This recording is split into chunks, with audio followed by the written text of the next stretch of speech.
Ashton Falls, a town nestled amidst rolling hills, exuded a charm that bewitched every visitor. Antique shops lined its cobbled streets, whispering tales of a bygone era. The scent of freshly baked bread from Mrs. Hathaway's bakery wafted through the air, mingling with the sweet aroma of honeysuckle that climbed the walls of quaint cottages. The town was a peaceful haven, seemingly untouched by the passage of time. But beneath its charming veneer lay secrets, waiting for the unsuspecting soul to unearth them. The shop was Lily's sanctuary, a place where she felt most at peace. Sunlight streamed through the dusty windows, illuminating the antique furniture, vintage clothing and forgotten trinkets. The scent of aging paper and polished wood hung heavy in the air, a comforting aroma that spoke of history and secrets. Lily loved to spend hours in her shop, arranging and rearranging her treasures, each object a tangible link to the past. One rainy afternoon, a stranger walked into her shop, his trench coat dripping onto the worn wooden floor. He carried a worn leather suitcase, its clasps rusty with age. He introduced himself as Mr. Blackwood and claimed to have a few items that might interest her. Lily, always eager to discover new treasures, invited him in, her curiosity piqued. Mr. Blackwood opened the suitcase, revealing a collection of old photographs, yellowed with age, and a vintage camera. The camera, made of polished rosewood and brass, was unlike anything Lily had ever seen. Its leather case was worn smooth with age, and an inscription on its side caught her eye. "Capture the unseen," it read, the words etched into the metal. Intrigued, Lily picked up the camera, its weight surprisingly heavy in her hands. It felt cold to the touch, sending a shiver down her spine. Mr. Blackwood offered to sell it to her for a bargain price, claiming it had belonged to his grandfather. Despite a strange unease that settled over her, Lily couldn't resist the allure of the camera. She paid Mr. Blackwood, and he left as quickly as he had come, disappearing into the rain-soaked streets. As soon as Mr. Blackwood left, the shop seemed to grow colder. A draught snaked through the room, rustling the old lace curtains. Lily shivered, attributing the sudden chill to the approaching storm. She examined the camera more closely, drawn to its antique beauty and the mystery of the inscription. A strange compulsion to use it took hold of her. Lily decided to test the camera, aiming it at the empty armchair in the corner. The camera clicked softly, the sound echoing in the quiet shop. As she developed the photograph in her makeshift darkroom, a sense of unease crept over her. The photograph showed the armchair, but beside it stood a misty silhouette, barely discernible against the grainy background. It seemed to be the figure of a man, tall and slender with indistinct features. Section 5. The figure in the photos.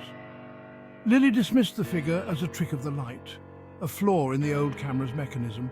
Yet she couldn't shake off the feeling of unease that had settled over her. Days turned into weeks, and Lily continued to use the camera, photographing the town of Ashton Falls and its inhabitants. To her dismay, the ghostly figure appeared in every photograph, always lurking in the background, its presence growing stronger with each shot. At first, the figure remained a hazy silhouette, a translucent apparition that could be easily dismissed as a photographic anomaly.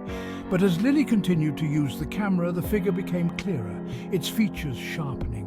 It was the figure of a man, dressed in clothing that seemed to belong to a bygone era.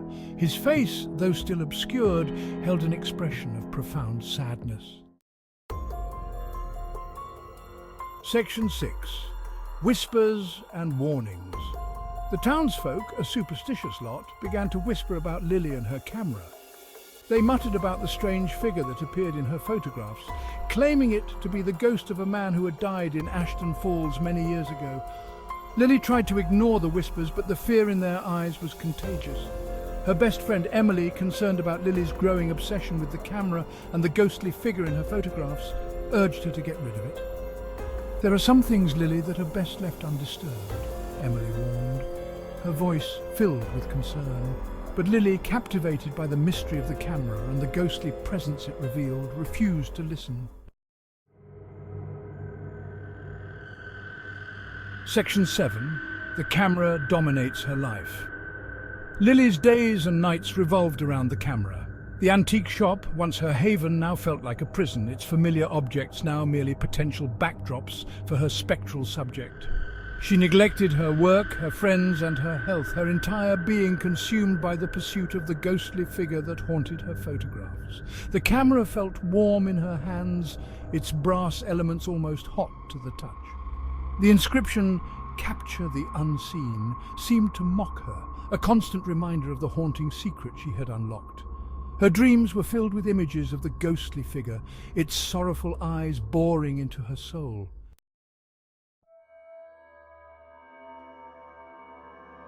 Section 8. A chilling presence emerges. One night, as Lily sat alone in her living room, the camera resting on the table beside her, she felt a cold spot settle over her. The air grew heavy, making it difficult to breathe. A feeling of dread washed over her, as if an unseen presence had entered the room. The camera on the table seemed to vibrate, its lens glowing with an eerie light.